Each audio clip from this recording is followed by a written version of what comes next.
तो यहाँ pay 3 doctor आपस में डिस्कशन कर रहे हैं, तो मैं आपको दिखाता हूँ 3 डॉक्टर कैसे आपस में डिस्कशन कर रहे हैं ऑपरेशन के बारे में। अब देखिए मतलब चालू हुन्छ रे। देखो तीन डॉक्टर का डिस्कशन चल रहा है ऑपरेशन के बारे में, कैसे कैसे कहाँ करना है। बोलिए ना, अब बोलिए ना। त्यतिकै मर्ने पर्यो। डॉक्टर आमा त बर्तुवा बुझे पनि नबुझे जस्तै गर्छ कि मलाई रिस उठ्छ कि बुझ्दैन कि कोनी म त रिस पो उठिहाल्छ।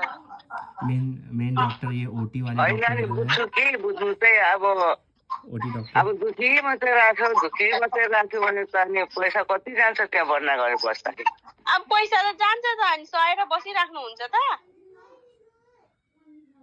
अनि जाजे दुख्ने पर्यो अनि इधर ये एक्सरे वाले डॉक्टर हैं, ऑपरेशन गर्ने म सर्जन इधर पेशेंट अनि यी अर्निकमा ल्याएर अर्निकमा आउनु नि त त्यही त भनेको। अनि दुई तिन दिन विचार गर्ने अरे। अनि त्यसपछि नि उनले 2-3 दिन